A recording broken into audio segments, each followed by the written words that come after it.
everybody, and welcome to another episode of the HatsOff podcast by 17 Hats. I'm Amanda Rae, and I am joined by a friend of mine, a wonderful guest, Meredith Ryncarz, which is a relocation relocation coach. Give me that title, business coach. Business and relocation coach, yep. Which is amazing because moving your business to a different state, sometimes even a different town, is a thing. Yep, it is a thing. And expanding your market goes under that too. That's right. And so you're having to kind of start everything over from scratch, which I kind of love, like a second do-over.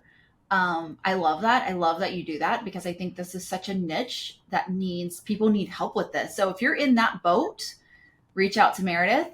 But today we're going to talk about something that she specializes in, and she is so brilliant in, and something that I, in 17 Hats, are extremely passionate about. And that is process. Who guessed that one? Process and workflow. Yes. We have heard time and time again from people coming in as a new business owner or just coming into 17 Hats and going, I know my process, I know my workflow. And I'm like, okay, what is it? Like, give me your first 3 steps. And they're like, I don't know. Yeah. Right. So I think we all like to think that we know our process and we know our workflow. And for some of you, you do, right? You've been in business a long time and you know your process and you know your workflow, and that is absolutely amazing. But for a lot of us, it's this like black box. We don't really know what it is. We think we know it, but we don't. It's kind of like our credit score. And today I have invited Meredith on to dive into it with us, to talk about process, to talk about workflows, to get some ideas of how to actually set it up. So Meredith, thank you so much for being here to talk about this very passionate topic of mine. I'm so excited to have you. And I am honored to be here. It's always fun to chat with you though. Okay, so let's dive into this. First things first, what exactly is process? What exactly is workflow? Like, talk to us about what is it? Yeah, I think at its core, it's the thing that you as a business owner do from the point of inquiry when that lead comes in to delivery of goods. And even a lot of people stop their process and their workflow right there. Okay, I delivered what I'm supposed to, and now I'm done. And actually, that shouldn't be the end of it. But oftentimes that's kind of where we put that like period, exclamation point, finished. Yeah, absolutely. I mean, a process is like every step that you do, right? So if I think about my process of waking up, getting my children out the door in the morning for school, and getting into my car to get to work, right? I wake up, I go get my children out of bed, I go to the bathroom, I brush my teeth, I check on my children, actually make sure that they're out of bed. I, wash my face, I put makeup on, I do my hair, I put my clothes on, I go make, it is every single step. Yes. Right? I feel like people have a general idea, like I do this and then they skip 10 steps and I do this.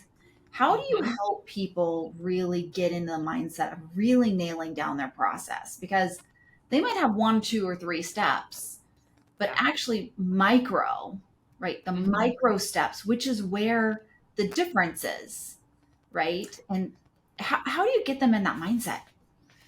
I think the first thing to really hone in on is talking with them about not what they really wish it would be like. We all have this idealized version of what, forward facing, what we would like our business to be or our life to be, and how that process should unfold. And so we have to set that should aside and really focus on getting into the nitty gritty. And sometimes that's uncomfortable to admit, like, my process is broken. My system isn't working the way that maybe it should. Yeah. It's one of those things to have like a really good reality check. And it's something that we don't like to do as I think human beings and in the society that we live in. We don't like to have the reality check, but to really sit down and have the reality check. And I always say, like, pick the last 5 clients you had and what are 3 words that they would describe your business as? Like, would they describe it as on time? Would they describe it as professional? Would they describe it as that you were communicative? Would they describe it as you were proactive?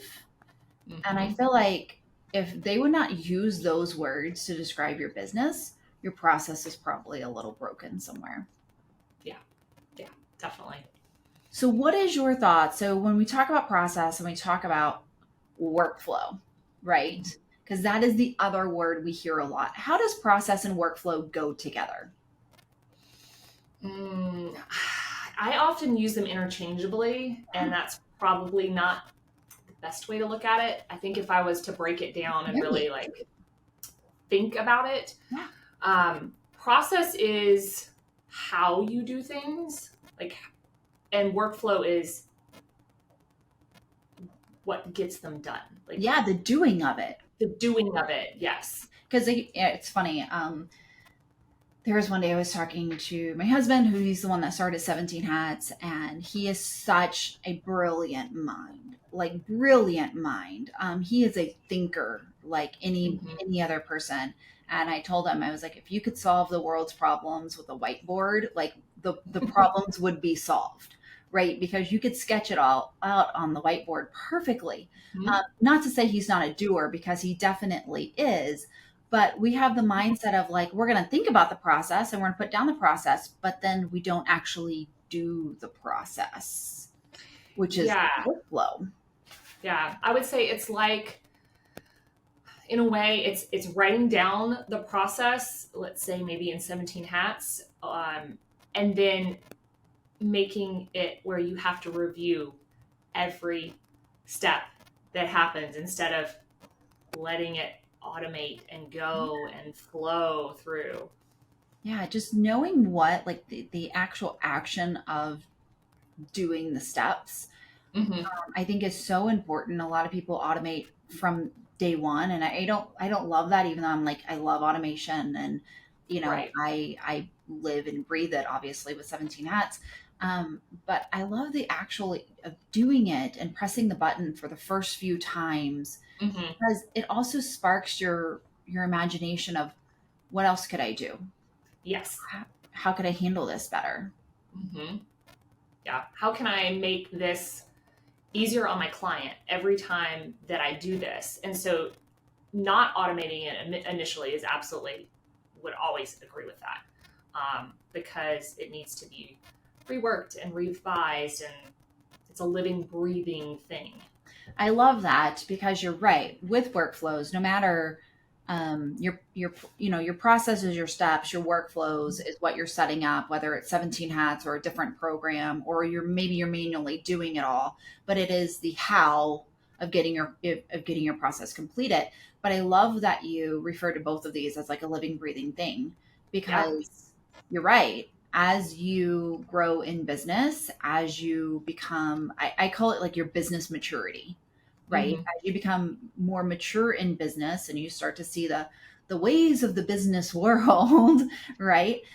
You start to make changes and tweaks, because your process is never going to be right the first time. Your workflow is never going to be right the first time. And I feel like so many people don't do process and don't do workflow because they want it to be right the first time. Yeah. And it's not going to be. It's I've been in business for almost 15 years now, and I still sit down and look at what our workflow can be improved on after each quarter, because we'll have a client that defies all the odds. We've all had them. And then it's like, okay, wait a minute. We need to fix this.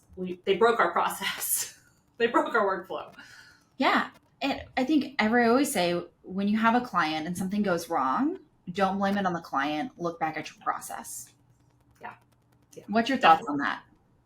I think that that's really true in a lot of ways, because I look at it as, we had a client recently, and something happened where there wasn't something clear enough in one of the steps that they questioned it.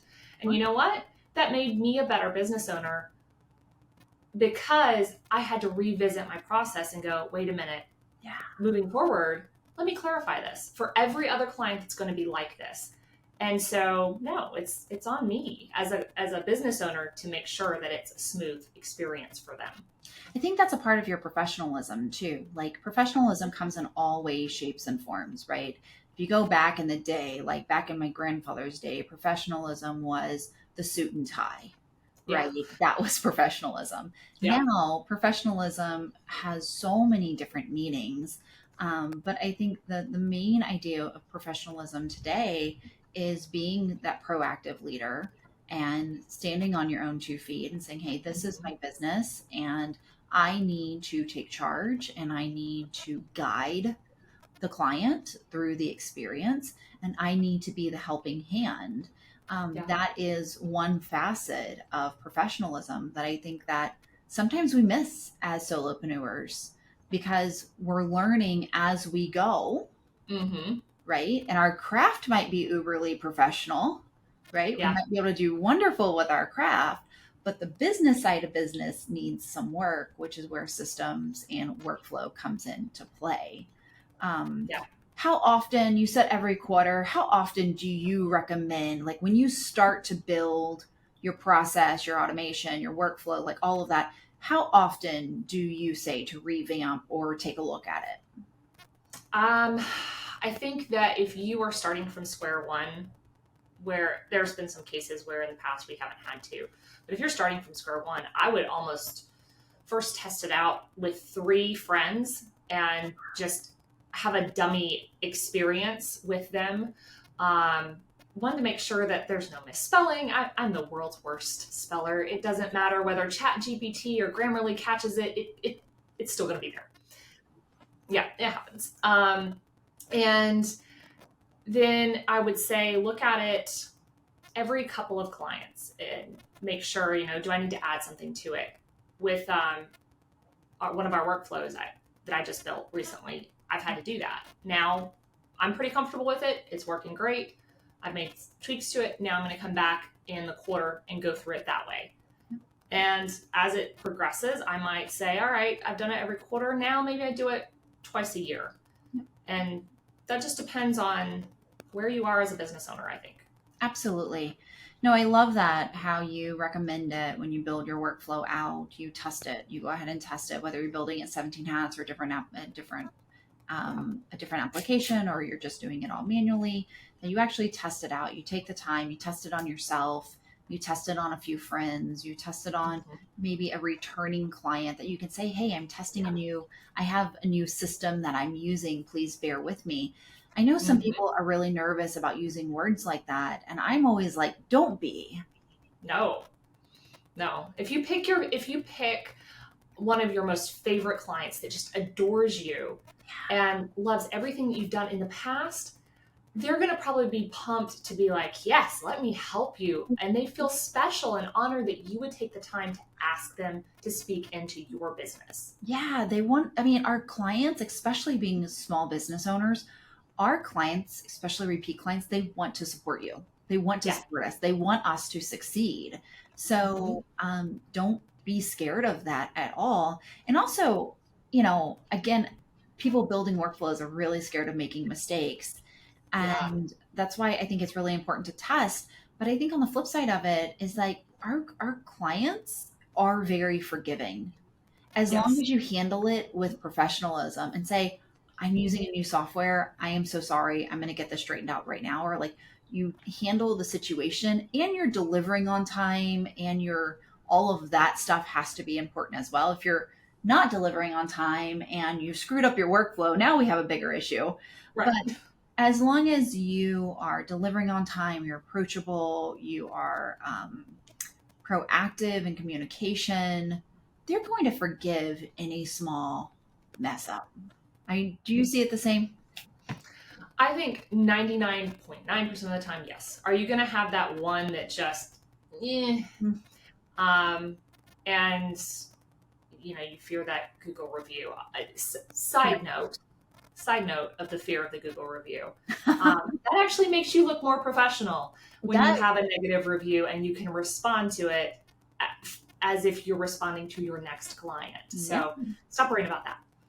Yeah, that's such an important point, not to go down this rabbit hole of Google reviews, but you're right. I think if you go back 10 years ago, whenever Google reviews, Yelp reviews very first started, everybody was really nervous about the negative review because people, readers, leads, potential clients, they were not savvy on these reviews.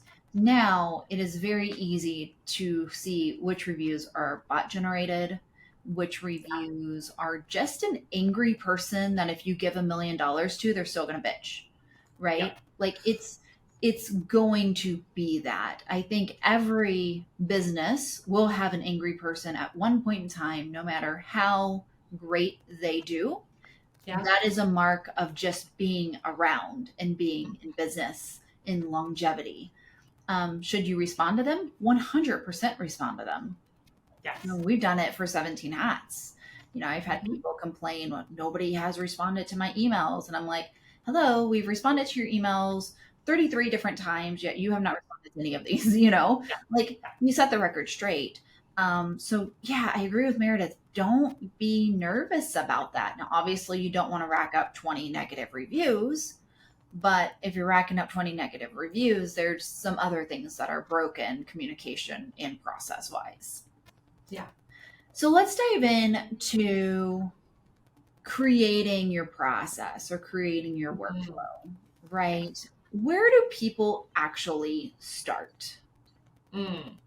So I actually recommend not doing it online. On paper, there are obviously systems and free applications that you can start to draw it out if you're a visual person. But I actually like getting a big piece of butcher paper or a massive whiteboard if you have one, and taking 2 colors of sticky notes. And the first color is going to be everything you currently do. This is the hard part. And you're going to start from just with one thing. So if you do, let's say, if you do 3 different types of things in your business. So like revenue streams, like if you have 3 different revenue streams. Right. So if you have 3 different revenue streams, don't try to build out a workflow for all 3 of them at the same time. You're going to get stressed and you're going to never, ever get it. It's so overwhelming. Yes. Yes. So take that one color of sticky note and you're going to put it all the way across your butcher paper or across wherever you're at and write out every step in the process. The email comes in. Okay, what do I actually do next? And you're going to go all the way through. And then the next color of sticky notes is going to be specifically for what you probably should be doing instead. And that's where you need to write. You need to write out a template. Let's say you've been hand jamming that first email that goes in to your inquiry, and you've written it 700 times. Well, now you need to make a template for it. So that second color sticky note is going to go right there on that first step that tells you this is what I need to do next. And you're going to go all the way down the line for that one source of revenue, completely writing in what are the things you need to fix. And then you're going to take a step back and you're going to ask yourself 2 questions. And these are really, really important. What has to happen in this workflow? Like, what can I not get rid of? What has to happen in order for my client to be happy with me, with the delivery of what I'm doing? And the second question is, does my business need this step in the process, in the workflow, in order to survive? Like, I can't do certain things if I don't know. For example, if you don't know where your client's event is at and the address, you can't provide the service. So you need that. But if your client does not need that step in the process and your business doesn't need that step in the process, why are you doing it? And that's my favorite part. Okay. So I feel like people overcomplicate their processes so much, and they put so many extra steps that they do not need, that serves no purpose other than overwhelming your client and overwhelming yourself. Right. So I love this, that you're saying, take a step back and actually evaluate what you're doing and say, is this actually needed? Yeah. Or Because can I combine it? I love that. Yes. Can you combine it? And here's the deal, and a part that and Meredith, I'm going to let you continue going through this, but a part that I want to point out right now is that if you're doing any of this, it doesn't make you a bad business owner. No. Right? Like, this isn't to say like, oh man, I don't need this and I've been doing this. There's no guilt or shame or anything there. Majority of us who started a solo businesses, the growth has been very organic. We've learned by doing. And because we learn by doing, and we never get out of the weeds and come above it all and look down at what we're actually doing and take an overview of it, we just overcomplicate it naturally. This is just a part of that business maturity. So it is 100% normal to overcomplicate your process the first few years of business. Absolutely normal, which is why what Meredith is going through is so very important. So, Meredith, after you go through these steps with the post-it notes, what's next for you? Yeah, so after I've looked through it and said, okay, this doesn't need to be here, cleaned it up, gotten rid of stuff. The next thing I like to go through is the timing of it. We don't necessarily always think of the timing of, how quickly do I want to send up a follow-up email?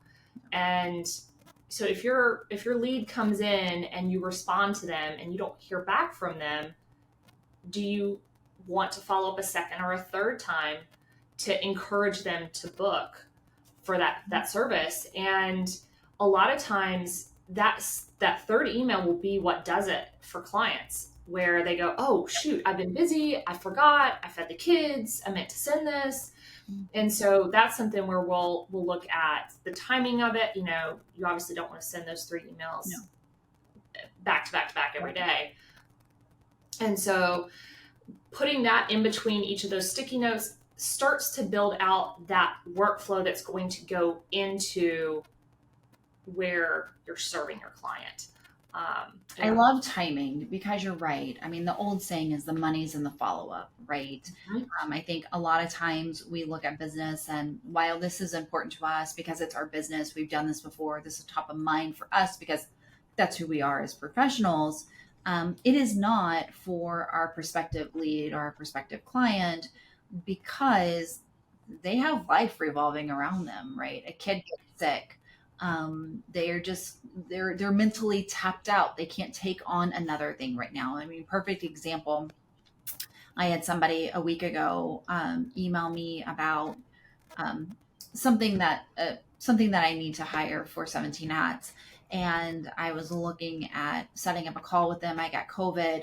Now I'm having to play catch up, and because I'm aware of how many follow-ups I'm going to get, I said, can you just please reach back out to me mid-March? Yeah. Right. And so that she knows, hey, I'm interested in this. But the majority of times our leads and clients are not going to do that. They're just going to kind of quote unquote ghost you, if that term is even popular anymore. I don't know. I'm so out of that world. Yeah, but they're still there. Yeah, they're going to quote unquote ghost you for a little bit or just stay silent. So that's really important that you have to follow up, because if they were interested in you once, they either need to convert or say they're not interested. Yeah. Like, you can follow up as much as you want, but an action has to occur. Yeah. And I think putting that into that process, into that workflow is really important. There was a time where I was afraid to really be firm about like, hey, I've got other clients I've got to move on to. So make a decision. And now thank God for ChatGPT and for AI at this point, that we can kind of, those of us that maybe need to polish and smooth out our bluntness, we have that available to us as a tool. And so after, I work on the timing and start writing those templates that need to happen for each of those steps, I'll have somebody review it, somebody that is not in the industry. Because we tend to, we talked earlier about having, friends review it, or past clients review it. Past clients have already kind of been through that process, whether it was formalized or not. your friends tend to be in the same industry as you. Mm-hmm. And so if you get nice somebody, and they don't want to hurt your feelings. or they're nice, exactly, or they're nice and they don't want to hurt your feelings. My friends aren't like that. I have no friends like that. I don't have friends like that. But find somebody that isn't in the industry that you're in, because they're going to read things that to us make sense, Yeah. that are industry jargon, and they're going to go, I'm confused. And when you confuse a potential client, you lose on the sale. It's gone. It's gone. Confusing, overwhelming. If you try to talk above them, you're done. You're done. Mm-hmm. They're going to move on.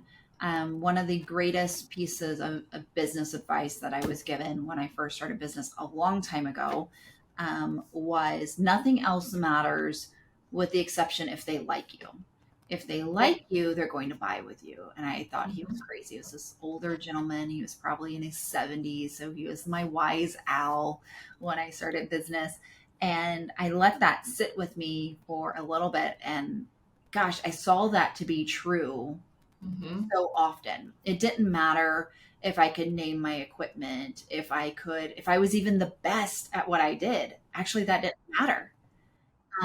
What mattered is that I was approachable, I was communicative, I was nice, and not like overly nice, but I was, easy to work with. That's huge. And talking above them or throwing out jargon that they don't understand just scares them, and it makes them feel like they're not ready for what you're providing as well. Yeah, it's almost like, oh, that's too much. I need an easier process. I need something easier. That's what they'll say. Yeah. So I love that. So you have somebody completely new look through it. And I think another reason why I love this so much as well is because, again, we do this day in and day out. So everything is very second nature and very inherent with us. But most of our clients have never done this before. They've never been in this experience before, or they've had a not good experience with it for many. And so being able to have somebody read it from that viewpoint, that's huge. And also be able to, I would assume, ask you questions like, what do you mean by this? Like they can help you clarify things as well. Yeah. Why are you asking me I had somebody ask me once, why are you asking me if I'm allergic to something? And I'm like, well, because we serve food and drinks when you sit down with us, and I don't want to send you to the hospital. So I had to clarify, like, why am I asking you that? Or do you have any injuries? Well, that's a little personal. I have a reason for that. So in my head, it made sense why I would ask you that. Yeah, it helps you clarify all of that and helps you really, understand the viewpoint. We've had a few years ago, we had people, small business owners, and I want to do this again. Anybody want to volunteer from this? Email me. I had a few small business owners who have never used 17 Hats before. They'd heard of it. They'd never used it. We flew them into LA. We sat them down at a table. We opened their laptop and we let them start using 17 Hats. Yeah, that's figuring fun. out how to do it. And we couldn't say a word. Oh my gosh. I was gripping my chair. I mean, it was so interesting because you got to see it happen. Yeah. And you could see where people hangups were. You could see where people had questions all in real time, which was so amazing and so knowledgeable for us to be able to make those changes very quickly. So I would assume it's the same. Even having somebody read it, if you were even in the room with them while they went through it all, that would give you so much insight.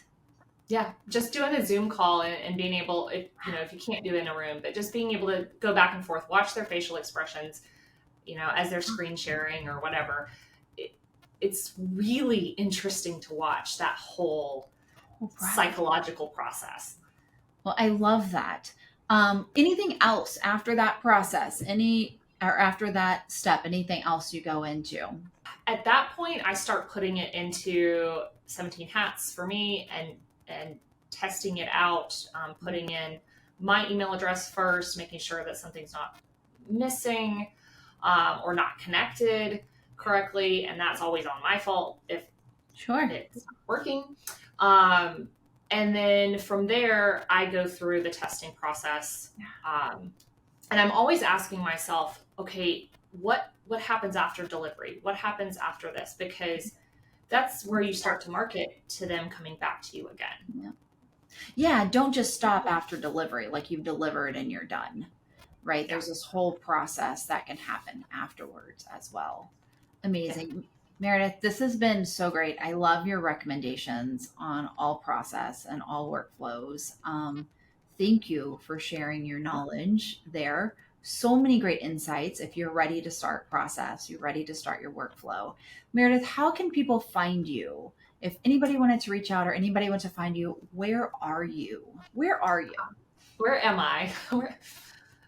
So I am on Instagram as the Restart Specialist. There's an underscore between each of those. It is what it is.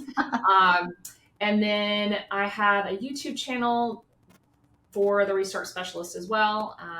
And then you can, of course, find me, Meredith Ryncarz. I've got a whole nother account for that too. Awesome. All right. Well, I appreciate you being here. Thank you so much for sharing your knowledge with our listeners.